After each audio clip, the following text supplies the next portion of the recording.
The CDC now admits and has published through articles that they smudged the data, so to say, aka lied, about a COVID drug.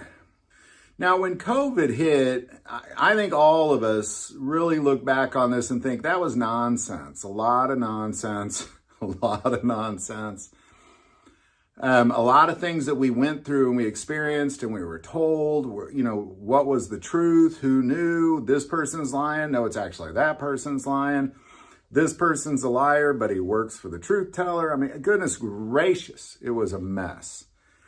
And there was one particular aspect of it which people were trying to go beyond what the CDC was recommending how you treat COVID by taking things like ivermectin. And a lot of people made fun of ivermectin because of what, obviously many medications have many uses. But for example, when I go and get antibiotics, there's also fish antibiotics that are the exact same antibiotics. So it's not like, so if I was to do that, take fish antibiotics, somebody would say, oh, look at him taking fish medication. But ivermectin was used as a drug for horses. And because of that, people make fun of them and say, oh, you're going to kill yourself and all this other things. And the CDC then put out some data that said that ivermectin causes SARS. And quite honestly, if there was some truth behind that, that would be quite frightening, especially if a person was taking it. And doctors were saying, no, it does not cause SARS. This is what a lot of people are dealing with. And right now, through Jace Medical, you can actually get emergency antibiotics and you can add on ivermectin. Now, what the CDC just came out to say is that the data was skewed, that in a lab, when they got ivermectin to produce SARS in a lab, it was manipulated by the different chemicals they used. And it was more than 100 times the dose that a human would take in a month.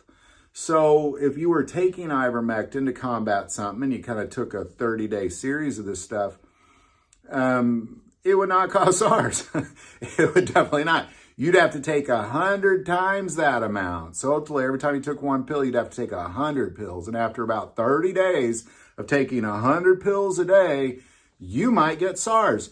But the other piece is there's other chemicals involved. In addition to that, there's no immune system obviously involved in the lab. And I believe most of this happened because the CDC wanted to push the information they wanted to push. And this was in contrary to what they were pushing. And I think that seeing something like this really kind of opens your eyes.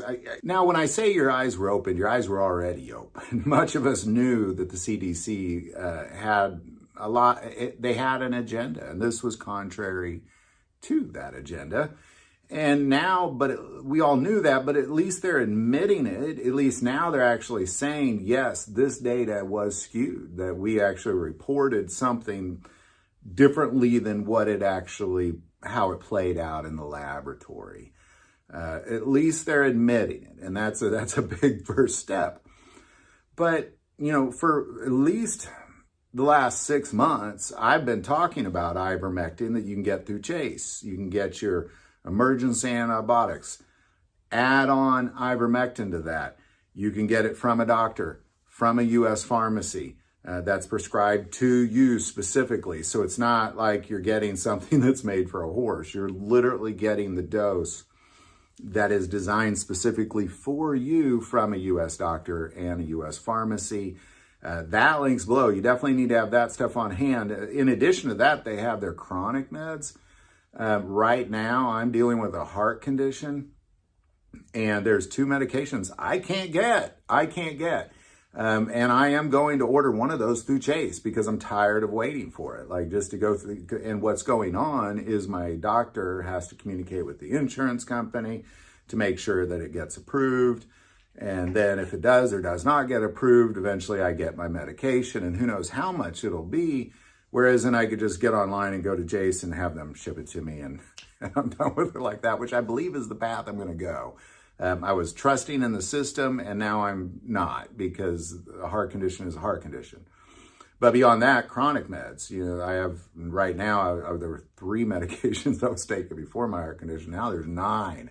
So, of course, if there was something happen, like we saw happen with the virus, the internet, the computer virus, making everybody have to not get their antibiotics if you went through United, or your medications, making it difficult for anybody who went through United Health to get their medications for about 2 months. This is kind of what we're dealing with, but the CDC is not helping this process at all, but at least they're admitting that they lied about this data. So ultimately what you have, and I'll put some articles below that you can check out to get a little bit more of this information, but ultimately what took place. They said that ivermectin caused SARS. A lot of people were taking ivermectin early in 2020. Early on in 2020, they were taking ivermectin, and CDC jumped to it. Hey, it causes SARS. Causes SARS. Gonna kill you. Look, that's gonna kill you.